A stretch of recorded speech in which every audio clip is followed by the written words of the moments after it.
She pressed her palm to the scanner on my door, and it chirped like a trained bird. The bolt slid back, and my grandfather's cabin opened to her hand. Not mine, while she smiled. That HOA smile that says, "Please comply or be crushed," then she said, clear and polite. "Sign a temporary transfer of control right now, or I'm calling the police." And when the cruiser rolled up, the officer asked who the system recognized as the owner. The panel flashed her name instead of mine, and I swear you could hear my heart drop louder than the lock. I'm Evan Brooks. It's support by day fixer of everyone's tech, but apparently not my own front door. And the cabin sits at Ash Pine Shores, Oregon, where the water throws silver, and the cedar smell lives in the walls. A place my grandfather Walter left me, with 3 words I can still hear. Take care of this. And I meant to, I really did. But the first week I pulled in with a duffel and a cheap grin. I got greeted at the property line by a white polo. Neat haircut clipboard tucked like a badge. "I'm Marissa Kane, president of the association," she said, all warmth. Then she asked questions that don't belong on a welcome mat. Work hours, travel plans. Will you rent at any other heirs? And across the lane, an older neighbor pulled back. Her curtain met my eyes and slowly shook her head, hot annoyed, hot nosy. Sad like kid. You have no idea what you're stepping into. Inside the cabin, everything was exactly where memory left it. The leather chair by the stone fireplace, the tackle box under the window seat, the little ham radio Grandpa loved to tune at night. And when I opened that tackle box, a slim USB slid out with a rubber band around a note in his tight print. "Evan only open if M. Kane causes trouble." Password is her real maiden name, Walt. And I actually laughed because it felt like a spy movie planted itself in my fishing lures. Except right then, through the open window, I heard Marissa pacing on her phone, bright and businesslike, install the units while he's at work. Yes, HOA rate. We'll handle access. And the word units, not locks, ran cold down my spine. Next weekend, there was a vein scanner mounted above my deadbolt. A doorbell camera I didn't buy. Watching the drive, a laminated hanger warning me about non-compliant entry hardware with an initial fine. And at 6 a.m., the door rattled like a drum, because Marissa likes morning's liability. On this parcel is elevated sign. A temporary management authorization, so we can stabilize your property. Stabilize sounded like medicine and tasted like handcuffs. And of course, my cousin Nate rolled up at noon, like a foreman. Sent by fate, tape measure on his belt. The kind of guy people believe when he says, "Trust me." Honestly, Ev let them install the fancy stuff he said, flipping her glossy handout group discount insurance break. "You'll thank me later," then he asked installer questions that sounded helpful and felt surgical. "Will the admins need interior access if the owner isn't present? Who holds the master credential? Do the devices push logs to a local hub or an external endpoint?" And Marissa smiled like he'd joined her team without filling out an application, you know what I mean. I ran scans because that's how I breathe, and where a normal smart lock is a polite guest on your Wi-Fi. These were talking on a private LTE band, with their own SIMs calling home to servers that wouldn't say where home was. The app showed me a guest view on my own door, and when I tried to change anything, it grayed out like a polite no. So I confronted Marissa, and she tilted her head. Gentle nurse voice, temporary, only until you demonstrate stable occupancy and compliance. If you push back our bylaws, allow emergency intervention. We can't let one parcel jeopardize the whole shoreline. Her words looked like rules and felt like threats. And yeah, that happened. Then came the emergency meeting. The community center full of folding chairs and people in fleece zips hugging coffee cups. Marissa at a projector, clicking through photos of me crouched by my own mailbox, taking a picture of a sensor. Me under my eaves, aiming my phone at the new hardware. Because Oregon is cold, and I wear hoodies. And she said, grief can manifest as suspicion. And the room nodded. And when I stood up to answer, Nate cleared his throat and said that he's spiraling since his grandpa died.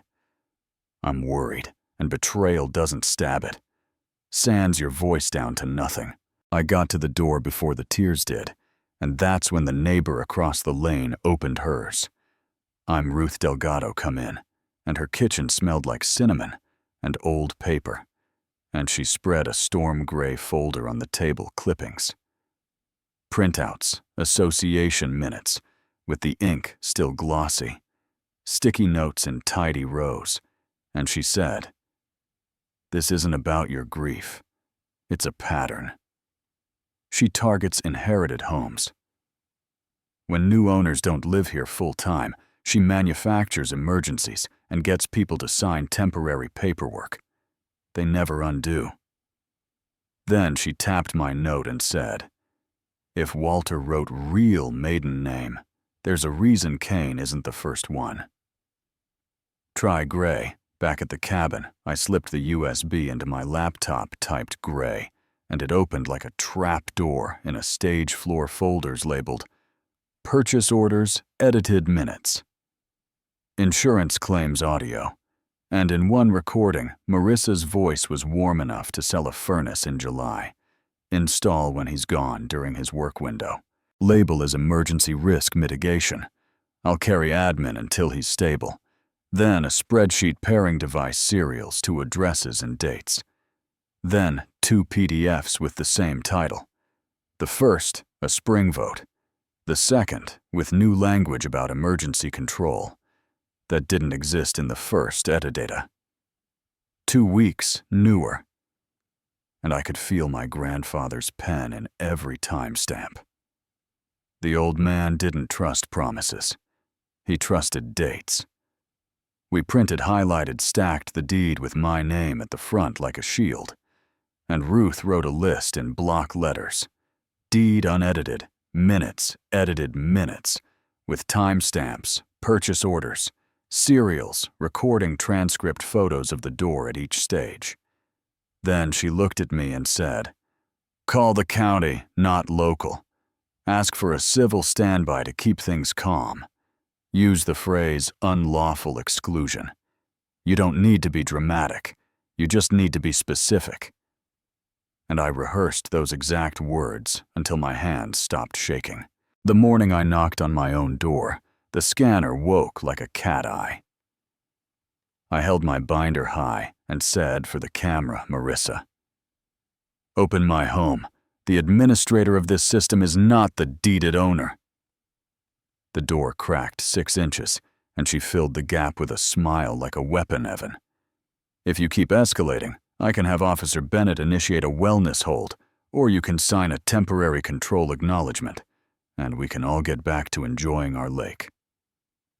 Then she tapped the panel, and her name flashed where mine should live, and 2 county deputies pulled up. While that sound was still in my ears, Bennett was steady and slow-spoken. The younger one was eyes and camera angles, everyone. "Take a breath," Bennett said. "Brooks, you requested a civil standby. Show me your deed and what you mean by unlawful exclusion." And I slid the binder open deed photos of my old brass deadbolt, the color print of the admin page, the recording transcript. And he turned to Marissa and said, "Ma'am, place your palm on the reader." And when she tried to talk around it, he said it again, "Homa," and the screen flashed. Administrator Kane M. And a couple of neighbors actually gasped, because sometimes the truth is just a label in a place you can't argue with. "Why do these 2 minutes not match?" Bennett asked, tapping the dates, and I said, Because one is the vote they actually took, and one is the version she circulated later. Metadata shows edits 2 weeks after. Also, these purchase orders for the cereals are in her name, through an HOA vendor, not mine. And the younger deputy photographed the door, the sticker under the doorbell camera that matched the vendor ID on my printout. The binder pages, the crowd that had turned into an audience, and Marissa raised her voice like volume. Can edit a PDF, he's unstable. Ask his cousin Nate, tell them. And Nate stood at the edge of my drive with a face I didn't recognize and said I thought he needed help. I was wrong. Ma'am, step away from the threshold. Bennett said. We're documenting an unlawful exclusion pending further review. And when she reached for the panel again, he said, place your hands behind your back. And the cuffs were soft. Not like the movies, but the exhale from 30 people was loud. And I didn't cheer. I leaned on the porch post and let the cedar smell do what it does. Because sometimes justice isn't fireworks. It's a quiet room where your name is finally in the right field. Ruth gave me a little nod from her porch. Not a victory dance, more like a benediction. Nate shuffled up with eyes that looked like childhood and said, I thought I was protecting you. And I nodded without deciding anything. Because some apologies fix a moment, and some become a kind of work you do over time. You know what I mean? The deputies disabled the device, and the scanner light died, like a stagehand killed it from the wings. And if you're looking for streamers, this isn't that story. It ends with a key in your pocket that should have been there all along, and the sentence you practice until it belongs to you. I'm the deeded owner. You installed this without my consent. The administrator profile is not mine. Please record this as unlawful exclusion. And those are the words that turned the room. I wish that was the end. But as the sun slid down the lake like a slow coin, my phone buzzed with a blocked number. This was bigger than Marissa. The text said, board elections in 6 weeks. The vice president thinks the temporary control policy still flies. If we tweak the language, and that's the trouble with systems, you can cut off a head and leave the crown on the table. So I'm asking you now, because this channel is not just a vent. It's a porch where people meet. What does justice look like, where you live? Have you watched fines and temporary measures get used like levers to push people off their own property? Have you seen a smile with a clipboard turn into a lock? Should I have negotiated or was calling the county? The only sane play drop.